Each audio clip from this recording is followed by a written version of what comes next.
¿Qué tal? ¿Cómo están, queridos hermanos? Un placer saludarles, un feliz sábado para cada uno de ustedes. Sí, para mí es un privilegio estar aquí compartiendo. Mi nombre es Andrés Gómez, pastor de los jóvenes de nuestra Unión Chilena, y quiero darle las gracias al pastor Samuel por la invitación.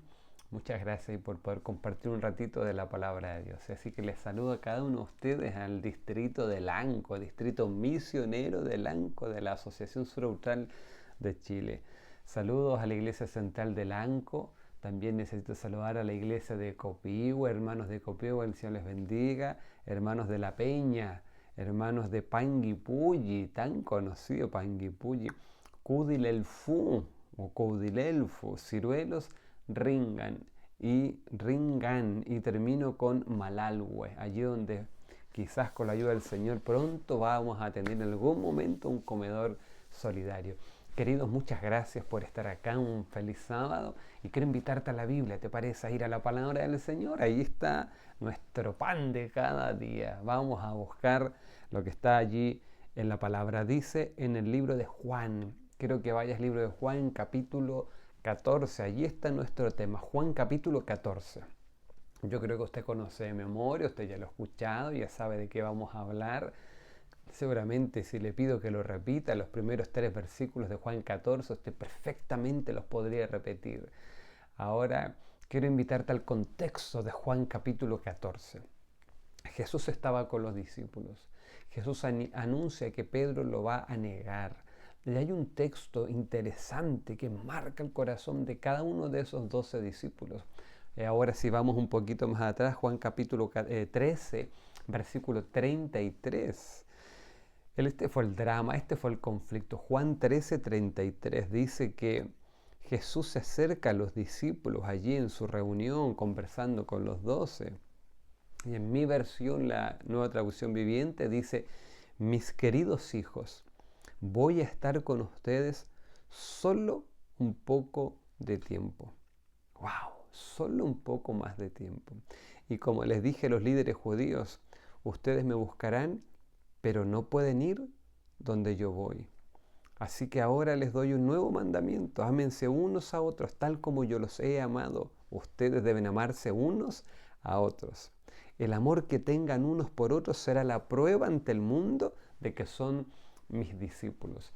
Las palabras fueron maravillosas. Jesús dejó un legado con estas palabras. Jesús estaba dejando un nuevo mandamiento donde las personas iban a recibir el amor de Dios a través de sus seguidores, de los discípulos, a través suyo, a través mío.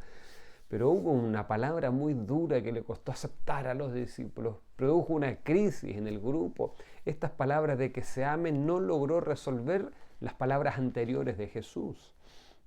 El versículo 33 dice que mis queridos hijos, voy a estar con ustedes solo un poco más de tiempo. Y eso fue un golpe muy fuerte para los discípulos. Sí, ellos no lograron entender bien. Entonces cuando tú sigues leyendo el versículo 36, Simón Pedro le preguntó a Jesús: Señor, ¿a dónde vas? Y Jesús contestó: ahora no puedes venir conmigo, pero me seguirás después. Pero versículo 37, Pedro le responde: ¿pero por qué no puedo ir ahora, Señor? Estoy dispuesto a morir por ti. Y entonces versículo 38, Jesús le responde: ¿morir por mí? ¿Morir por mí, Pedro? Pedro, te digo la verdad, mañana por la mañana, antes de que el gallo cante, negarás 3 veces que me conoces. Fue ese momento que se estaba casi repitiendo en la historia de Pedro. ¿Te acuerdas un poquito tiempo antes cuando estaban allí en la cena del Señor y están allí los dos y Jesús le dice: te voy a lavar los pies, y Pedro le dice: no quiero que me laves los pies, y le dice: tengo que lavarte los pies, entonces no te voy a lavar los pies. Entonces Jesús le dice estas palabras: Pedro, si no te lavo los pies, no tendrás parte conmigo en el reino. Entonces allí Pedro no concibe la idea de pasar un momento sin su maestro y le dice: no, Jesús, entonces lávame por completo, como era Pedro, ¿cierto? Su actitud, una persona tan celosa, una persona con un temperamento tan fuerte, le dice: Señor, hazlo completo, todo, báñame, Señor. Y Jesús le dice: no es necesario, Pedro, pero Pensar que en un momento Jesús ya no sería parte de la vida de Pedro, él no lo podía concebir. Y ahora en una segunda ocasión Jesús les dice, voy a estar solo un poco más de tiempo con ustedes, ya no me verán porque me tengo que ir. Jesús muchas veces le estuvo hablando de su plan de restauración, su plan de rescate, de que iba a morir por la raza humana, por los discípulos, por todas las personas que creyeran en Él, mas no lo entendían. Había un deseo de que Cristo se levantara un reino terrenal que pudiera resolver los conflictos con los romanos, que hizo que en el corazón de los discípulos se albergara ese sueño, ese anhelo, en lugar de este reino eterno, este reino celestial, este reino de los cielos que Jesús venía a ofrecer. Así que, queridos, ahí está el primer conflicto y está el contexto. ¿El contexto de qué? El contexto de unos discípulos desanimados, unos discípulos preocupados, unos discípulos angustiados. ¿Cuál era la angustia de ellos? Era el porvenir. La angustia del futuro, la angustia era lo que iba a ocurrir más adelante. Casi como un coronavirus, digo yo. Casi es como un coronavirus, o sea, temor a lo que va a pasar. ¿Será que vamos a seguir sobreviviendo? ¿Será que vamos a poder seguir pagando las deudas? ¿Será que vamos a seguir teniendo el dinero para poder pagar este medicamento o este tratamiento o que me van a operar? O tantas cosas, queridos, que se vienen a la mente. Quizá usted está cuidando a un ancianito, a su padre, a su madre, a su suegro, no sé. ¿Y cómo lo resuelvo ahora que ni siquiera puedo ir a pedir sus pastillas con la tranquilidad, con la inseguridad de que me puedo contagiar? Bueno, un temor del futuro, del porvenir, de lo que ha de venir, entró en el corazón de los discípulos. Y en ese contexto, en un contexto donde los discípulos tenían esta inseguridad como quizás usted la siente, ¿sí? Ese temor que sentimos, por lo menos acá en Santiago, donde hay tanta gente contagiada, entonces Jesús los consuela. ¿Cómo lo hace Jesús? Jesús les recuerda sus promesas del cielo. Jesús les recuerda que en realidad ustedes no son de este mundo, ustedes son de otro lugar. ¿Y cómo lo hace? Con Juan capítulo 14, versículo 1 en adelante. Juan capítulo 14 es la continuación de una conversación que Jesús estaba teniendo con Pedro y con sus discípulos. Y allí viene esa célebre frase, esos célebres versículos que ustedes los conocen de memoria. Jesús le dice así, a ver, repita conmigo por favor, a la cuenta de 3 dice, no se turbe vuestro corazón. A ver, ¿no están repitiendo todo? Repita conmigo. Dice, no se turbe vuestro corazón. ¿Creéis en Dios? Crean también en mí. En la casa de mi Padre muchas moradas hay. Si así no fuera, yo os lo hubiera dicho. Voy pues a preparar un lugar para vosotros. Y si me fuere y os preparare el lugar, vendré otra vez y os tomaré a mí mismo para que donde yo estoy, vosotros también estáis. Muy bien, hermanos del Lanco, el distrito misionero Lanco, excelente, oiga, motivado, me gusta esta gente que estudia su Biblia. El texto lo que está diciendo es, voy a volver. Me voy, pero vuelvo. Es como cuando le decimos voy y vuelvo. Bueno, Jesús dijo algo así. Cuando tú lees el texto, querido, el versículo número 1 dice que Jesús lo primero que en esta secuencia de la conversación, ¿cierto? O continuación de la conversación de que pronto los va a dejar, Jesús les dice así, no dejen que el corazón se les llene de tristeza. Eso es lo primero que Jesús dice. No dejen que el corazón se les llene de tristeza. Confíen en Dios y confíen en mí. Yo les he dejado promesas. Ustedes no tienen motivo para angustiarse si es que están en Cristo Jesús. Yo me voy a hacer cargo. ¿Por qué? Y ahora hay una promesa linda. El versículo 2 dice que en el hogar de mi Padre hay un lugar más que suficiente para ustedes. Esa palabra hogar en el griego, lo noté acá, es oikia. No es en la casa, no, está diciendo en el hogar de mi Padre. Pero el sentido de esta palabra oikia habla de su hogar, del verdadero hogar. Entonces Jesús lo que está diciendo acá es, estoy regresando a mi verdadero hogar, porque este no es mi hogar. Y tampoco es el hogar suyo, Pedro, tampoco es el hogar tuyo, Felipe, tampoco es el hogar suyo, Tomás. Por favor, Santiago, no es este su hogar. El hogar suyo es otro, el cielo. El cielo te espera. Así que usted, querido, que está allí en Panguipulli, que está ahí en Copihue, que está en Central, donde quiera que esté, no se olvide de esto, por favor. Hay un hogar. Este no es nuestro lugar. Somos itinerantes. Acá andamos nosotros solamente de paso. Como dice la Biblia, somos peregrinos.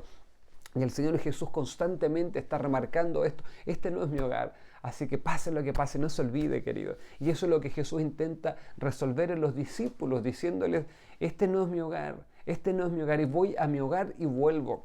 Ahora, cuando usted lee el versículo número 3, Jesús está diciendo esto, dice, cuando todo esté listo, volveré para llevarlos, para que siempre estén conmigo donde yo estoy.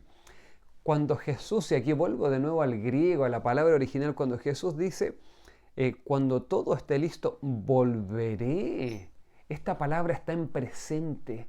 Y lo que quiere Jesús decir es algo así como, estoy regresando, el evento está sucediendo ahora. Es como que estoy volviendo, el evento está ocurriendo en este momento. Está la certeza de que yo voy a volver, está la certeza de que yo voy a regresar, que Jesús usa esta palabra en tiempo presente para darles la certeza, la seguridad a los discípulos de que este milagro iba a acontecer, de que la promesa se iba a cumplir. Entonces, después de eso, no nos queda más que recordar lo que dice 2 de Pedro capítulo 3, versículo 2. Y quiero invitarlo ahí para que vaya a su Biblia, por favor. Como si ya se estuviera realizando esto de que Cristo viene. 2 de Pedro capítulo 3, versículo 12. Es muy cierto, Jesús viene, todo el mundo habla de eso. Ahora, ¿cuál es nuestra parte en esto? Quiero que leas 2 de Pedro capítulo 3, versículo 12. Dice, esperar con ansias el día de Dios y apresurar que éste llegue. Esperar con ansias, dice mi versión, el día de Dios y apresurar que éste llegue. O sea, apresurar la venida del Señor. Y tú sabes que la hermana Elena White también confirma esto y dice que nosotros podemos apresurar la venida del Señor. ¿Y cómo lo podemos hacer? Hechos capítulo 8, versículo 4. Quiero invitarte a buscar el libro de Hechos, capítulo 8. Aquí estoy, versículo 4. Quiero que lo leas conmigo. El contexto es un apóstol persiguiendo a la iglesia cristiana. Es el contexto. Un seguidor llamado Saulo, muy celoso, siguiendo a los apóstoles, a los discípulos. Este seguidor, que después se transformaría en un seguidor de Jesús, en un seguidor de Satanás en aquel tiempo, un instrumento del enemigo para perseguir, para dañar a la iglesia. Muchas personas murieron, muchas personas fueron encarceladas por este trabajo del apóstol, de Saulo, que diga. Pero después el Señor tendría un encuentro con él. Pero mire lo que ocurrió en Hechos capítulo 8. Dice que la persecución de Pablo comienza a dispersar a los cristianos.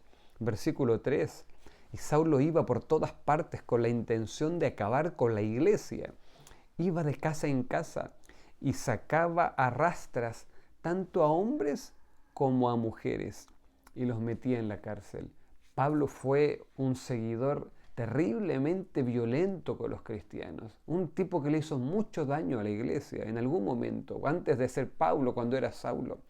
Pero me llama la atención el versículo 4, en el contexto del coronavirus, mira lo que ocurrió.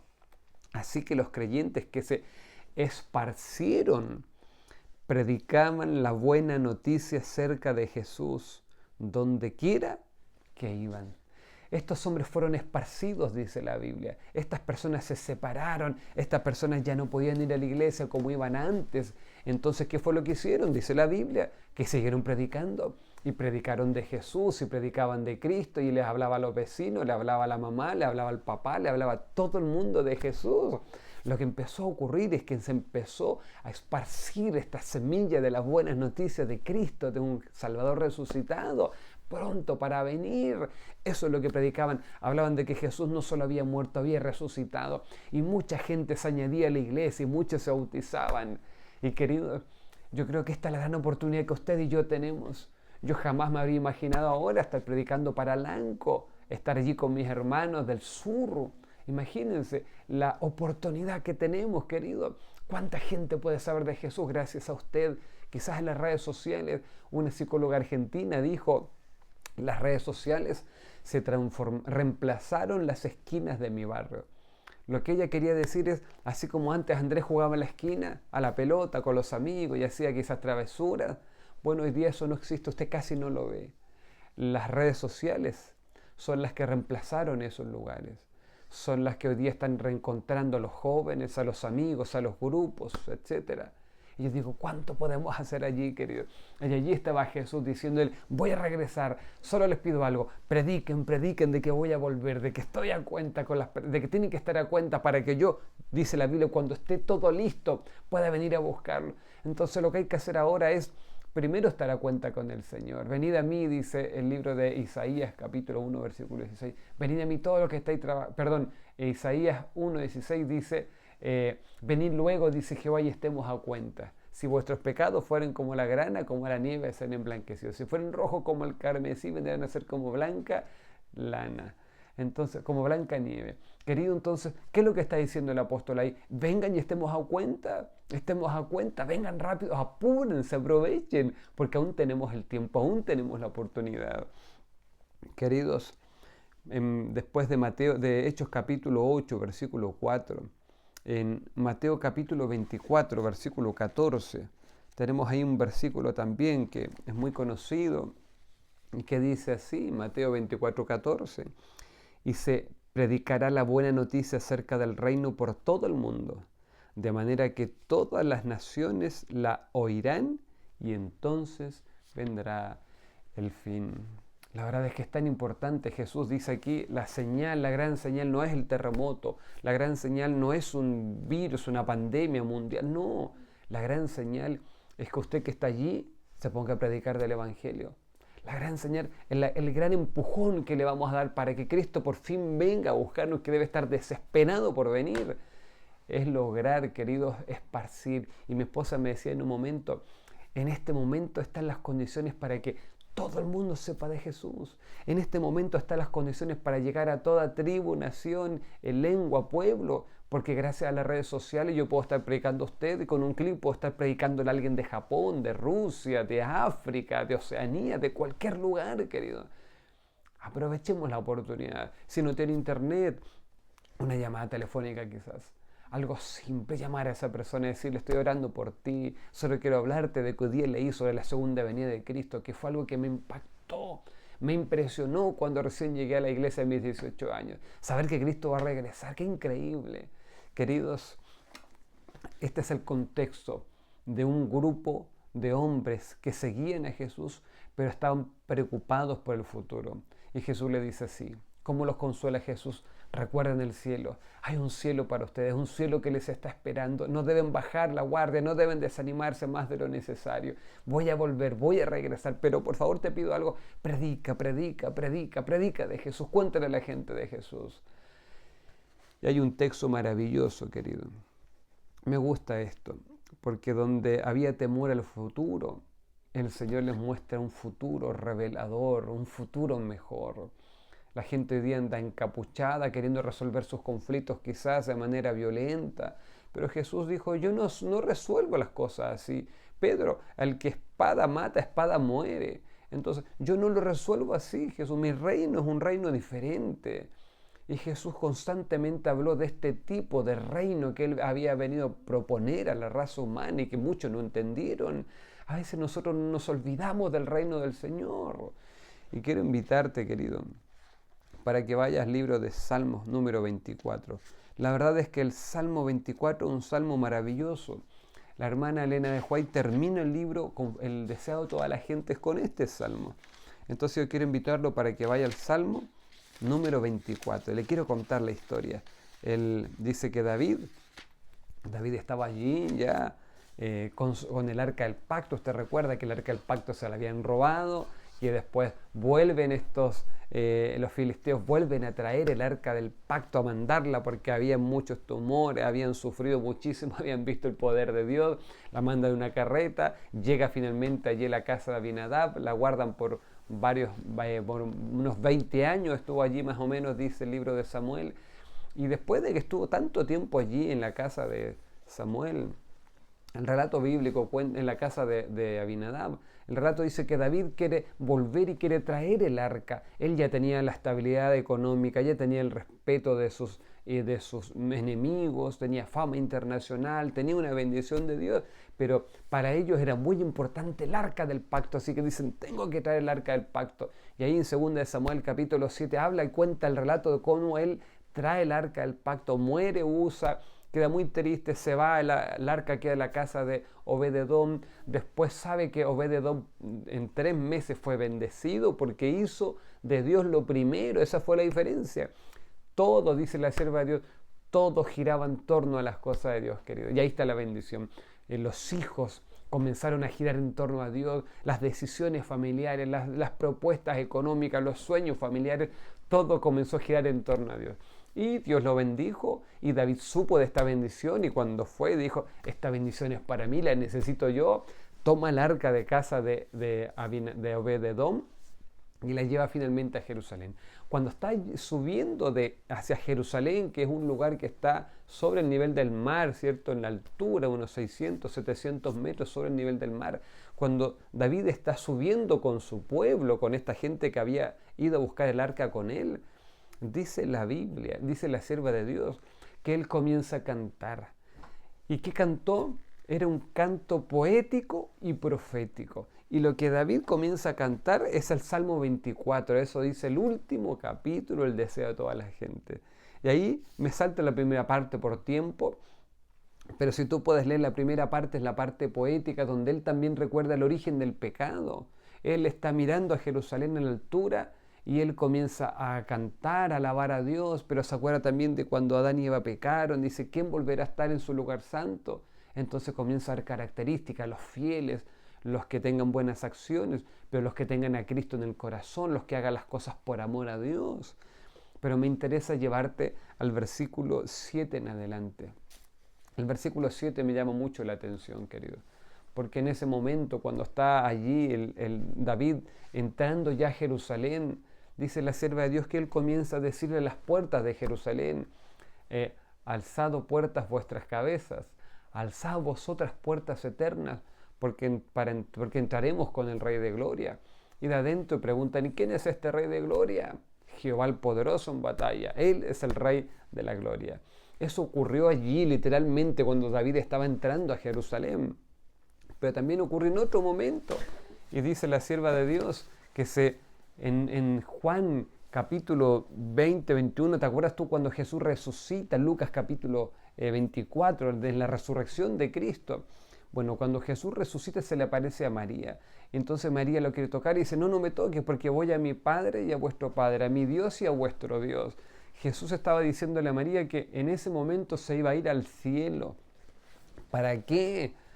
Para que Jesús iba a hacer algo muy interesante. Entonces Jesús el momento cuando resucitó, dice la Biblia y también lo detalla la sierva de Dios, Jesús no resucitó solo, resucitó con las primicias y que hubieron muchos que resucitaron en aquel día, se fueron al cielo, viajaron y dice la sierva de Dios que cuando Jesús llegó al cielo, los que estaban allí, los miles de ángeles, el séquito que había resucitado, comienzan a gritar, alzad puertas vuestras cabezas y alzad vosotras puertas eternas, porque entraremos con el Rey de Gloria. Allí los ángeles, ese día cuando Jesús resucitó, los ángeles del cielo le dijeron, ¿quién es este Rey de Gloria? Pero no porque no saben quién es, dice la sierva de Dios, porque quieren escuchar el precioso nombre de su Salvador. Finalmente después repiten esto, alzado puerta, o sea, alzado, en el original es interesante, lo que está diciendo el original es desármense las bisagras, que quiten las bisagras de la puerta para que entre este Rey de Gloria. El sentido hebreo es, está la grandeza del Rey que va a entrar, que las puertas tienen que desarmarse para que entre. Ese día, querido, entraron Jesús, los ángeles y también las primicias, ¿sí? Esos primeros seres humanos que murieron, pero que resucitaron gracias a su fe en Cristo Jesús, al Mesías que un día habría de venir. Y Jesús se los presentó cuando llegó al cielo, dice la sierva de Dios, que entonces los ángeles quisieron coronar a Jesús, corrieron para ponerle su corona. Jesús levanta su mano y les dice, todavía no.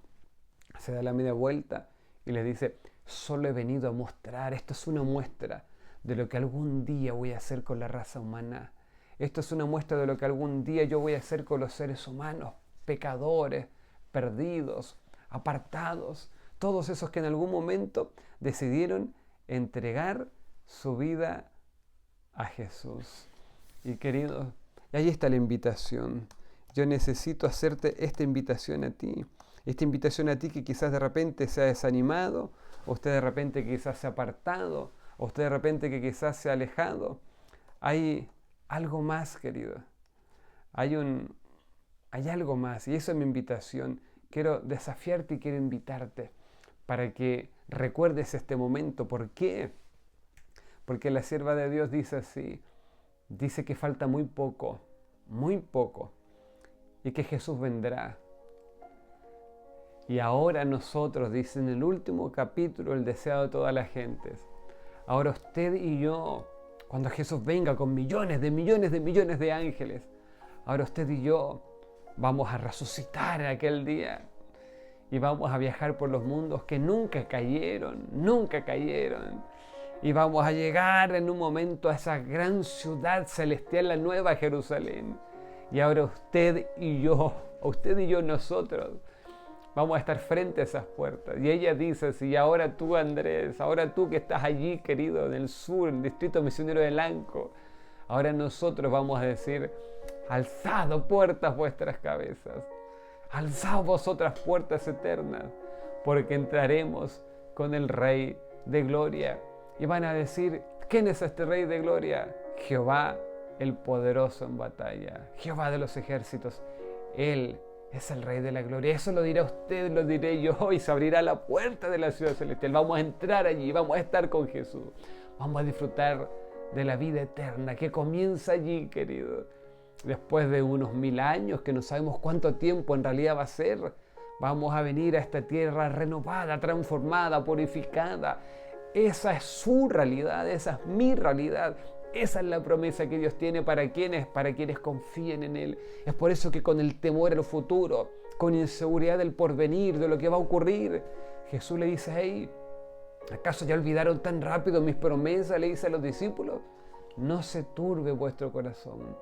Crean en Dios, crean también en mí. En la casa de mi Padre muchos lugares hay para ti, querido. Ese es tu verdadero hogar, porque este no es tu hogar, querido hermano. Que estas promesas nos sostengan en el tiempo del fin, que estas promesas nos motiven a compartir, a esparcir esta buena nueva de salvación. Que Dios te bendiga, querido. Que Dios te ayude a ser fiel hasta el día cuando Jesús regrese.